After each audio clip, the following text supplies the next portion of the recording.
Kami dari kelompok 5 yang beranggotakan Kalisa Yasmin Asri, Kori Sukmandari, Anastasia Indita Gumai, dan Nabila Dwi Jayanti.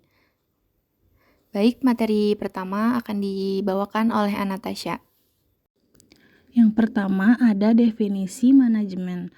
Menurut Musliha Ermawidiana pada tahun 2020, istilah manajemen berasal dari bahasa Inggris dan mengandung makna yang berhubungan dengan administration, yaitu kegiatan mengurus.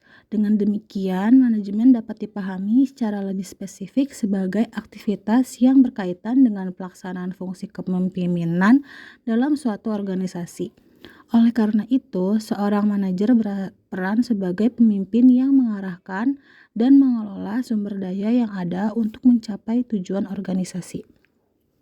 Sementara itu, George Terry dalam Ruwayat Nasi dan Megawati pada tahun 2018 mendefinisikan manajemen sebagai suatu proses yang melibatkan kegiatan perencanaan, pengorganisasian, pelaksanaan, serta pengendalian terhadap sumber daya manusia dan sumber daya lainnya guna mencapai sasaran yang telah ditetapkan secara efektif dan efisien.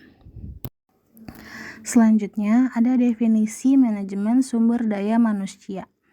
R.W. Mondi pada tahun 2008 menjelaskan bahwa manajemen sumber daya manusia atau bisa disingkat MSDM merupakan suatu proses pemanfaatan individu dalam organisasi untuk mencapai tujuan yang telah ditetapkan. Hal ini mengimplikasikan bahwa setiap manajer pada berbagai jenjang organisasi memiliki tanggung jawab untuk terlibat secara aktif dalam pengelolaan sumber daya manusia.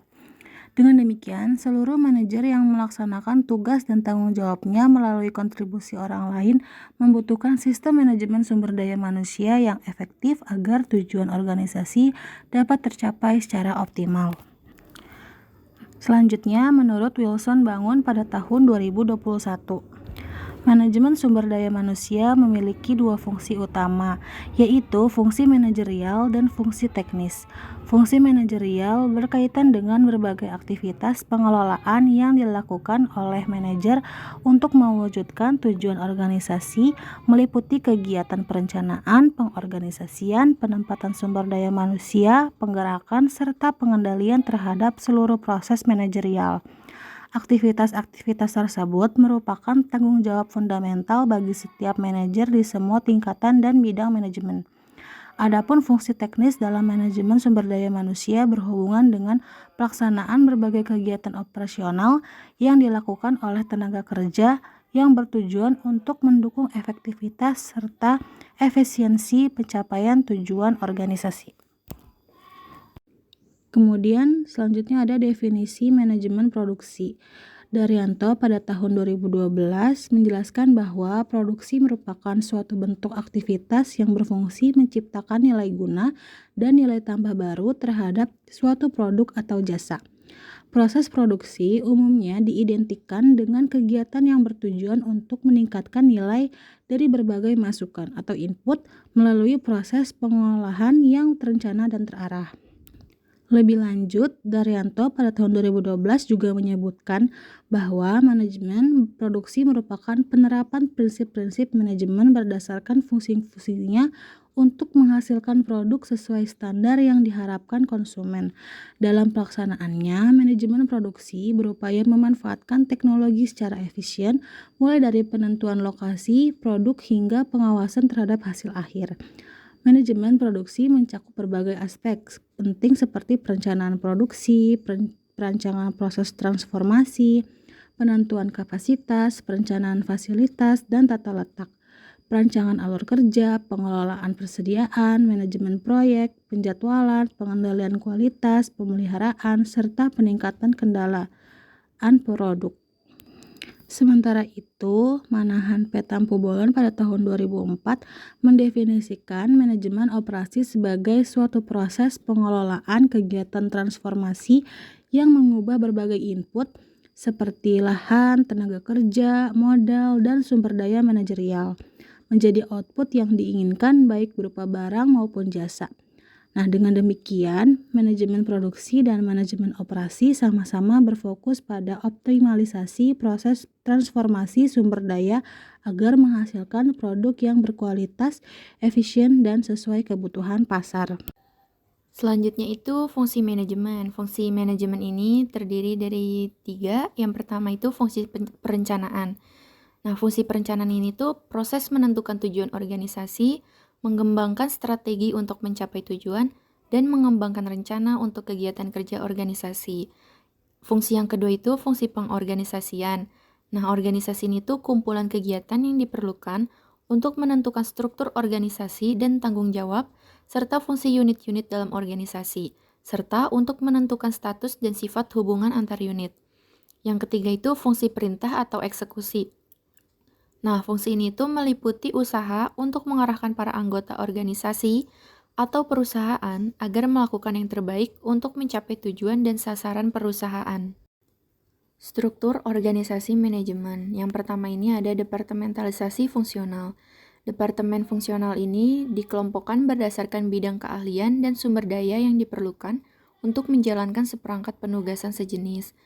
Nah, di posisi tertinggi ini ada direktur utama, lalu kemudian ada direktur pemasaran, direktur produksi, dan direktur administrasi. Direktur pemasaran ini tuh di bawahnya terdapat penjualan, purna jual, promosi, riset, dan sebagainya. Lalu di bawah direktur produksi terdapat manufaktur, pembelian, utilitas, teknik, dan sebagainya.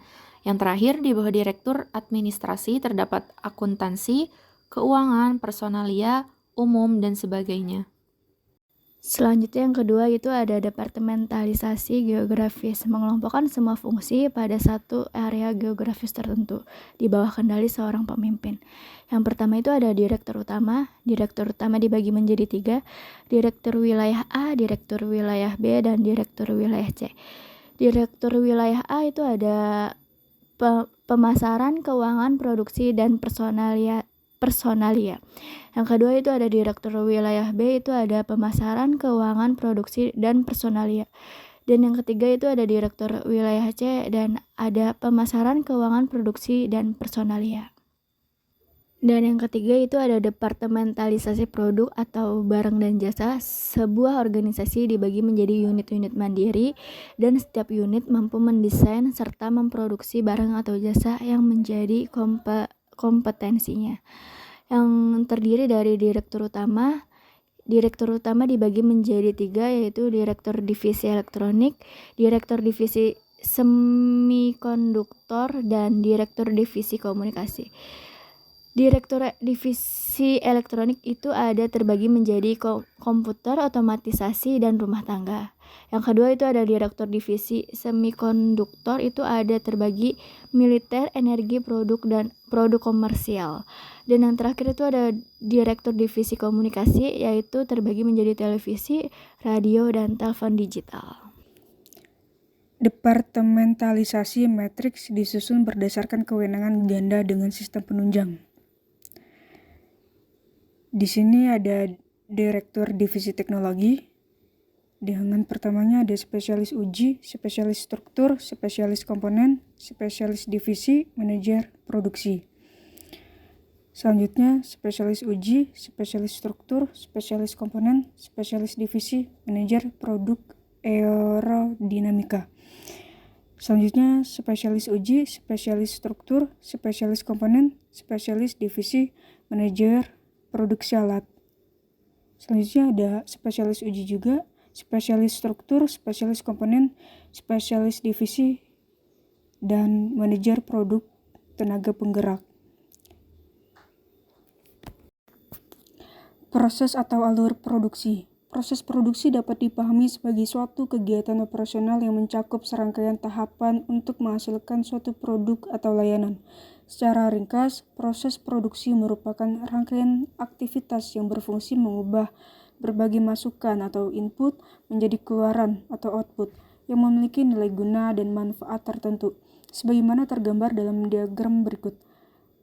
Input pertama ada sumber daya manusia, kedua modal, ketiga bahan baku, keempat mesin, dan kelima ada informasi dari luar. Lalu selanjutnya ada proses transformasi. Yang pertama ada meniadakan, kedua mengubah fisik, ketiga penyimpanan, keempat pelayanan, dan lain-lain. Selanjutnya output. Yang pertama barang, yang kedua jasa. Selanjutnya menjadi umpan balik, kembali kepada input, proses transformasi, dan output kembali. Baik, jadi kesimpulan dari materi yang telah kami paparkan itu, manajemen mengkoordinasikan sumber daya secara efektif melalui kolaborasi antara manajemen umum, manajemen SDM, dan manajemen produksi, guna meningkatkan kinerja serta daya saing organisasi.